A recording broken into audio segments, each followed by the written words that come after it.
আসসালামু আলাইকুম প্রিয় শিক্ষার্থীরা, তোমরা সবাই কেমন আছো? নিশ্চয়ই ভালো আছো, সুস্থ আছো। দোয়া করি। কোভিড-19 কারণে ঢাকা কলেজের অনলাইন শিক্ষা ব্যবস্থার তোমাদের সবাইকে স্বাগতম। আজ আমি অনার্স দ্বিতীয় বর্ষের এনভায়রনমেন্টাল কেমিস্ট্রি কোর্সটি নিব। কোর্স নাম হচ্ছে 2001। এই কোর্সের আজকে আমি সপ্তম অধ্যায় চ্যাপ্টার 7-এ আছে বায়ো জিওকেমিক্যাল সাইকেলস।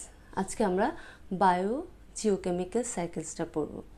এখানে দেখো, প্রথমে আমরা যদি দেখি বায়ো জিওকেমিক্যাল সাইকেল হচ্ছে কি, জীব ভূ রাসায়নিক চক্র বা জৈব ভূ রাসায়নিক চক্র। এখানে যদি আমরা লক্ষ্য করি দুইটা অংশ, একটা হচ্ছে বায়ো, তিনটা অংশ, একটা হচ্ছে জিও, একটা হচ্ছে কেমিক্যাল। বায়ো মানে কি? বায়ো শব্দটির অর্থ হলো জীবকুল, আর জিও শব্দটি হচ্ছে আর্থ বা পৃথিবী, অর্থাৎ মাটি, পানি, বায়ু।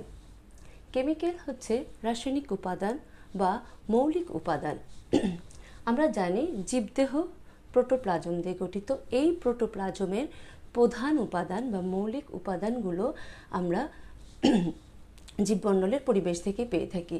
জীব প্রয়োজনে নানা রকম নানা ধরনের বা নানা প্রকার মৌলিক উপাদানগুলো পরিবেশ থেকে গ্রহণ করে, এবং পরিবেশ থেকে গৃহীত এইসব উপাদান জীবদেহে একটা নির্দিষ্ট সময় পর্যন্ত থাকে, আবার সেটা পরিবেশে ফিরে আসে। এই যে বিভিন্ন মৌলিক উপাদানগুলো ক্রমাগত আদান প্রদান চলছে, এবং জীবজগৎ ও তার পরিবেশের মধ্যে প্রয়োজনীয় মৌলিক উপাদানগুলোর যে এই চক্রাকার আবর্তন, এটাকেই মেনলি জৈব ভূ রাসায়নিক চক্র বলা হয়। আমরা যদি খেয়াল করি বায়ো জিওকেমিক্যাল সাইকেলে আমরা দেখি যে দুইটা ফেজ, একটা হচ্ছে এনভায়রনমেন্টাল ফেজ আর একটা হলো অর্গানিজমিক ফেজ।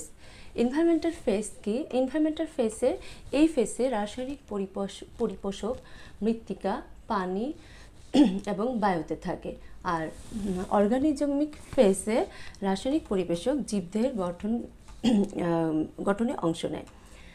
এখন দেখি পরিপোষক কয় ধরনের। পরিপোষক ও মৌল, ট্রেস মৌল আমরা সম্পর্কে একটু জানি।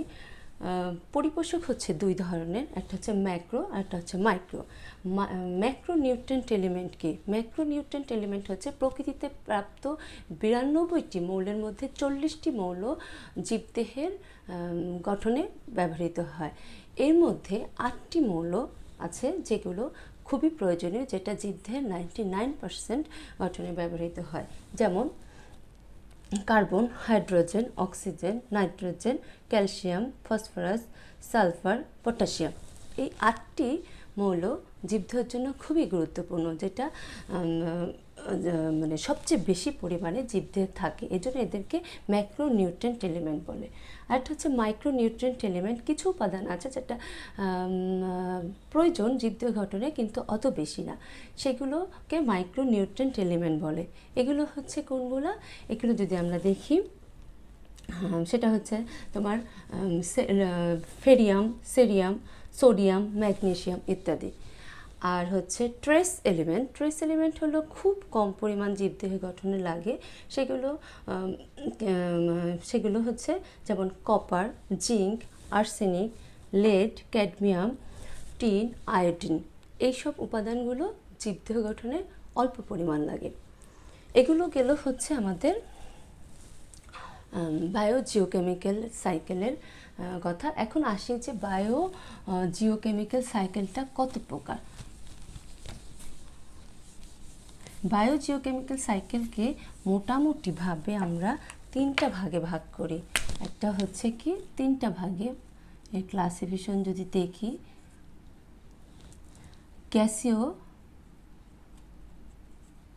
গ্যাসীয় চক্র। গ্যাসীয় চক্রের মধ্যে আবার তিনটা ভাগ আছে। একটা হচ্ছে কার্বন চক্র, 2 নাইট্রোজেন চক্র,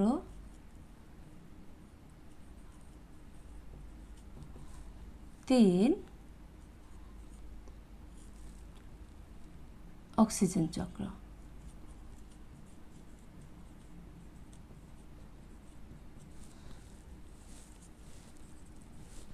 একটা হচ্ছে পাললিক চক্র।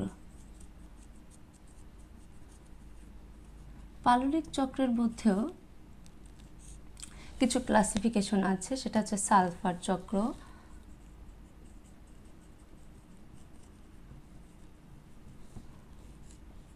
ফসফরাস চক্র,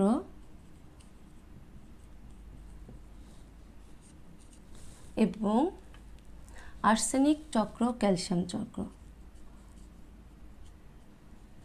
আর্সেনিক চক্র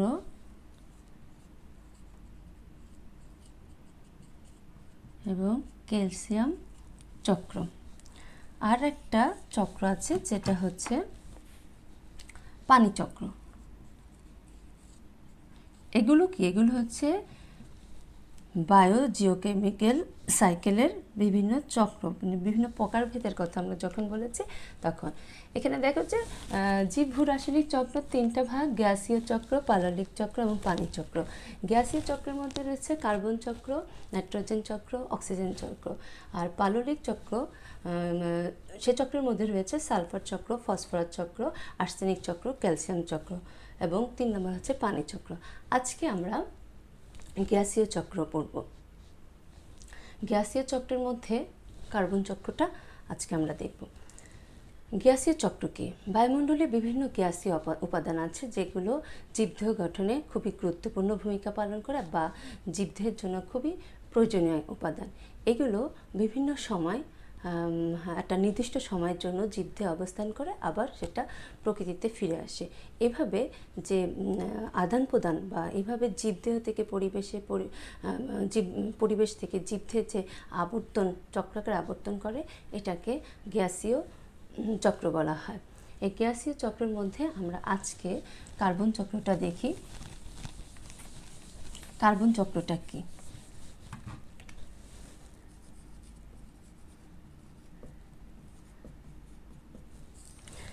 আমরা জানি বায়ুমণ্ডলের গ্যাসীয় উপাদানের মধ্যে এর যে কার্বন চক্রটা হচ্ছে বায়ুমণ্ডলের খুবই গুরুত্বপূর্ণ একটা উপাদান। কার্বনটা বায়ুমণ্ডলে কি হিসাবে থাকে? কার্বন ডাই গ্যাস হিসাবে থাকে। কার্বন ডাই গ্যাস বায়ুমণ্ডলে কত %? আমরা জানি বায়ুমণ্ডলে কার্বন ডাই অক্সাইড গ্যাস হচ্ছে 0.03%। বায়ুমণ্ডলে কার্বন ডাই অক্সাইড গ্যাস হিসাবে থাকে। কার্বন ডাই অক্সাইড গ্যাস বায়ুমণ্ডলে এর টোটাল যে গ্যাসগুলো আছে তার মধ্যে 0.03%। কিন্তু এই যে সামান্য পরিমাণ কার্বন ডাই অক্সাইড কিন্তু জীবদেহের জন্য খুবই গুরুত্বপূর্ণ। এখন যেমন জীবের জন্য অত্যাবশ্যকীয় যে protein, lipid, carbohydrate, nucleic acid, এইসব অণুর গঠনের জন্য কার্বন খুবই গুরুত্বপূর্ণ। আর কার্বন পানিতে দ্রবীভূত অবস্থায় কার্বনেট এবং বাইকার্বনেট হিসাবে থাকে। দ্রবীভূত অবস্থায় কার্বনেট এবং বাইকার্বনেট হিসাবে থাকে। আমরা এখন জানি যে কার্বন চক্রটা কি। কার্বন চক্রটা হচ্ছে যে জটিল পদ্ধতিতে চক্রাকারে জীবজগতের সাথে পরিবেশের মধ্যে কার্বনের যে আদান প্রদান চলে এবং পরিবেশে কার্বনের সমতা বজায় থাকে, তাকে কার্বন চক্র বলা হয়। অর্থাৎ হচ্ছে একটা পদ্ধতির মাধ্যমে জীবদেহ থেকে কার্বন পরিবেশে যাবে, আবার পরিবেশ থেকে সেই কার্বনটা জীবদেহে আসবে। এই যে একটা চক্রাকার পদ্ধতি, এবং এই পদ্ধতির মাধ্যমে কিন্তু আবার পরিবেশের ভারসাম্য বজায় থাকবে। এটা কি হচ্ছে কার্বন চক্র বলা হয়। এখন আমরা যদি দেখি কার্বন চক্র, এখানে একটা চিত্র দিকে তোমরা খেয়াল করো। এই যে কার্বন চক্রটা আমরা যদি দেখি যে কিভাবে কার্বন চক্র ঘটে। জীবকোষের গঠন এবং গাছের সালোক সংশ্লেষণের মাধ্যমে শর্করা উৎপাদনের জন্য কার্বনের খুবই দরকার। গাছ সালোক সংশ্লেষণের মাধ্যমে মানে মুক্ত বায়ুমণ্ডল থেকে কার্বন ডাই অক্সাইড গ্যাস গ্রহণ করে সেটাকে জটিল পদ্ধতিতে শর্করা তৈরি করে। এই সব সবুজ উদ্ভিদকে খেয়ে থাকে হচ্ছে শাকাশী প্রাণী। আবার এই শাকাশী প্রাণীকে খেয়ে থাকে মাংসাশী প্রাণী। এভাবে সবুজ উদ্ভিদ থেকে প্রাণীর মধ্যে, অর্থাৎ উদ্ভিদ থেকে প্রাণীর মধ্যে শর্করার স্থানান্তরিত হয়। এইসব শর্করা উদ্ভিদ এবং প্রাণী দেহের শোষণ প্রক্রিয়ার সম্পূর্ণভাবে জারিত হয়ে কার্বন ডাই অক্সাইড গ্যাস উৎপন্ন হয়। আবার কিছু সংখ্যক অণুজীব আছে, যেমন ছত্রাক, তারপরে হচ্ছে ব্যাকটেরিয়া, যেগুলো উদ্ভিদ ও প্রাণীর মৃতদেহকে ঘটিয়ে পচনশীল শোষণ ক্রিয়ার মাধ্যমেও আবার কার্বন ডাই অক্সাইড গ্যাস উৎপন্ন করে থাকে। অর্থাৎ হচ্ছে যখন প্রাণী এবং উদ্ভিদ মারা যায় বা মারা গেলে সেটা পচে আবারও সেখান থেকে কার্বন ডাই অক্সাইড গ্যাসের উৎপন্ন হয় এবং সেটা আবার পরিবেশে ফিরে আসে। এভাবে বায়ুমণ্ডলে কার্বন ডাই অক্সাইড গ্যাসটা নতুন ফিরে আসে। সালোক সংশ্লেষণ প্রক্রিয়ার মাধ্যমে শর্করা উৎপাদনের মাধ্যমে যখন কার্বন ডাই অক্সাইড মুক্ত বাতাস থেকে কার্বন হিসাবে উদ্ভিদ এবং উদ্ভিদ থেকে প্রাণীতে কার্বনের স্থানান্তর ঘটে, আবার সেটা বিভিন্ন প্রক্রিয়ার মাধ্যমে কার্বন ডাই অক্সাইড হিসাবে বায়ুমণ্ডলে চলে আসে। এভাবে জীবদেহে যে বায়ুমণ্ডল বা পরিবেশ থেকে জীবদেহে এবং জীবদেহে থেকে পুনরায় বায়ুমণ্ডলে কার্বন ডাই অক্সাইড গ্যাস রূপে কার্বনের যে আবর্তন, এই আবর্তনকেই মূলত কার্বন চক্র বলা হয়ে থাকে এবং এভাবেই পরিবেশে কার্বনের সমতা বজায় রাখে। এখন আমরা যেখানে আমরা একটা চিত্রতে কিন্তু তাই দেখতে পাচ্ছি, পরিবেশ থেকে বায়ুমণ্ডলে কার্বন ডাই অক্সাইড গ্যাস সালোক সংশ্লেষণের মাধ্যমে উৎপাদকের কাছে আসছে, মানে সবুজ উদ্ভিদকে বিভিন্ন পর্যায়ের খাদ্য গ্রহণ করছে। আবার সেই খাদ্যগুলো যখন মারা যাচ্ছে তা বিয়োজিত হচ্ছে বিভিন্ন ধরনের অণুজীব দ্বারা, সেগুলো আবার কার্বন ডাই অক্সাইড গ্যাস রূপে আবারও বায়ুমণ্ডলে ফিরে যাচ্ছে। এখন এই কার্বন চক্রের ধাপে দুইটা পর্যায় আছে। একটা পর্যায় হচ্ছে কি, আমরা যদি দেখি, প্রথম পর্যায় হচ্ছে পরিবেশে কার্বন ডাই অক্সাইড গ্যাসের সংযোজন, আরেকটা হচ্ছে পরিবেশ থেকে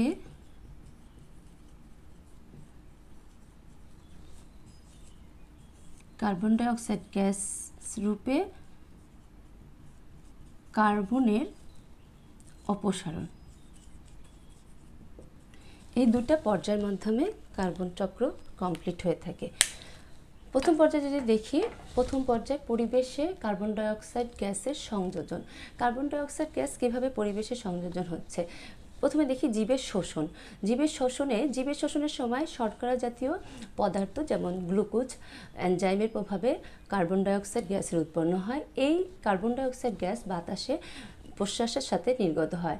আবার জৈব বস্তুর বিয়োজন, উদ্ভিদ এবং প্রাণীর মৃত্যুর পরে জীবদেহে পচন ঘটে।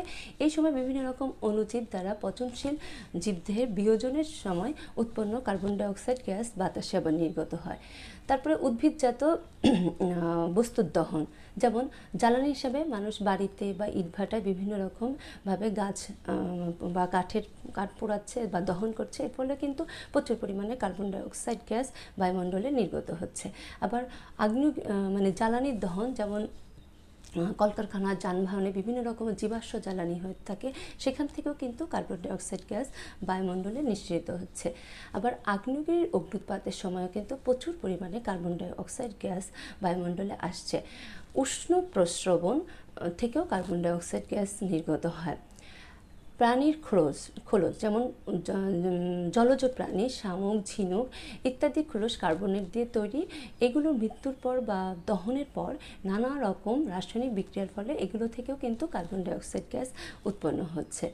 তারপরে চুন উৎপাদন, চুনের ভাটায় চুন উৎপাদনের সময় প্রচুর পরিমাণ কার্বন ডাই অক্সাইড বায়ুমণ্ডলে বা বাতাসে প্রবেশ করছে।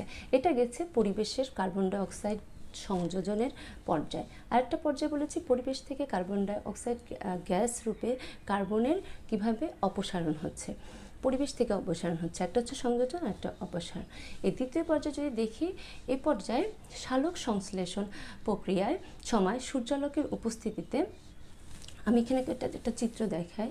এই চক্রটা এখানে সাদা কালো চিত্র, জানি না কতটুকু বোঝা যাবে তোমাদের।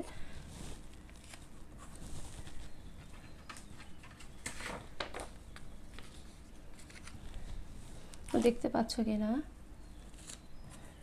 তোমরা কি দেখতে পাচ্ছ?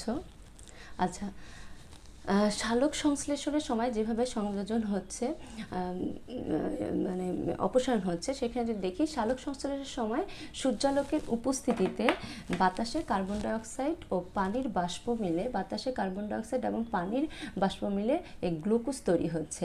এতে কিন্তু কার্বন ডাইঅক্সাইড গ্যাস আবদ্ধ হয়ে যাচ্ছে। হ্যাঁ, আবার হচ্ছে সামুদ্রিক প্রাণীর খোলস গঠনের সময় কিন্তু ঝিনুক বা শামুক এগুলো যে কার্বন ডাইঅক্সাইড শোষণ করে, সেগুলো কার্বনেটে রূপান্তরিত হয়ে দেহ গঠনের জন্য ব্যবহার হয়ে থাকে। আবার বৃষ্টির পানির মাধ্যমে, বৃষ্টির সময় বাতাসে কার্বন ডাইঅক্সাইড গ্যাস বৃষ্টির পানিতে মিলিত হয়ে কার্বনেট অ্যাসিডে পরিণত হয় এবং এই কার্বনেট অ্যাসিড থেকে বাইকার্বনেট অ্যাসিড সৃষ্টি হয়, যা সাগরের পানিতে বিদ্যমান ক্যালসিয়াম যৌগের সাথে বিক্রিয়া ঘটে ক্যালসিয়াম কার্বনেটে গঠন করে। এতে পরিবেশ হতে কার্বন ডাইঅক্সাইড গ্যাস অপসারণ হচ্ছে। এখানে আমরা ওই যে একটা সার্কেলের মাধ্যমে দেখছি যে কীভাবে সূর্যরশ্মি থেকে সালোক সংশ্লেষণের প্রক্রিয়ায় সবুজ উদ্ভিদ গ্লুকোজ তৈরি করছে এবং সেটা আবার কিভাবে বিভিন্ন প্রাণীর মাধ্যমে সেটা গ্রহণ হচ্ছে এবং প্রাণী আবার ডিকম্পোজড হয়ে কার্বন ডাইঅক্সাইড গ্যাস রূপে সেটা আবার চলে যাচ্ছে। আবার ইন্ডাস্ট্রি থেকে কার্বন ডাইঅক্সাইড যাচ্ছে। এখানে ওশেনের ভিতরে বিভিন্ন ধরনের প্রাণীর ইয়ার থেকেও কার্বন নিঃসৃত হচ্ছে। বিভিন্ন ফসিলগুলা, মানে এইসব জীবাশ্ম জ্বালানিগুলো থেকেও, মানে এইসব প্রাণী বা উদ্ভিদগুলো যখন মারা যায়, চাপা পড়ে বিভিন্ন রকম ফুয়েল তৈরি হচ্ছে, সেখান থেকেও কার্বন ডাইঅক্সাইড গ্যাস নির্গত হচ্ছে। তো মোটামুটি কার্বন চক্রটা এভাবে বায়ুমণ্ডলে কাজ করছে এবং কার্বন চক্রটা প্রকৃতিটা এরকমই। যেহেতু এটা একটা চক্র, মানে যেখান থেকে শুরু সেখানেই আবার শেষ, এজন্য এটাকে চক্র বলা হচ্ছে। এখন আমরা দেখি বায়ুমণ্ডলে এই কার্বন চক্রের গুরুত্বটা কী, মানে ইম্পর্টেন্সটা কী। কার্বন চক্র যদি ভারসাম্য না থাকতো, তাহলে জীবগুলোর অস্তিত্ব বিপর্যস্ত হতো। বায়ুমণ্ডলে যতটুকু পরিমাণের কার্বনের দরকার, তার চাইতে যদি কম হতো, তাহলে সালোক সংশ্লেষণ প্রক্রিয়াটা বিঘ্ন হতো, সবুজ উদ্ভিদ তৈরি হতে পারতো না। আবার অতিরিক্ত কার্বন গ্যাস বায়ুমণ্ডলে থাকলে বিভিন্ন রকম মানে রোগ ব্যাধি ছাড়াও বায়ুমণ্ডল প্রচণ্ড রকম উত্তপ্ত হতো। আর বায়ুমণ্ডল যদি উত্তপ্ত হতো, তাহলে কি হতো, যে পৃথিবীর যে বরফ অঞ্চলগুলা, সেই বরফগুলো গলে যেত। মানে গলে গেলে কি হতো, যে পৃথিবীর যে উপকূলীয় দেশগুলো, সমুদ্র উপকূলীয় দেশগুলো বা নিম্ন অঞ্চলের দেশগুলো, সেগুলো পানিতে প্লাবিত হতো অথবা নিমজ্জিত হয়ে যেত, যার কারণে পৃথিবীর অনেক দেশ হয়তো সমুদ্রের তলে তলিয়ে যেত। তো এই কার্বনের পরিমাণটা বায়ুমণ্ডলে তার পরিমাণ মতোই থাকতে হবে এবং তার ভারসাম্য বজায় রাখতে হবে।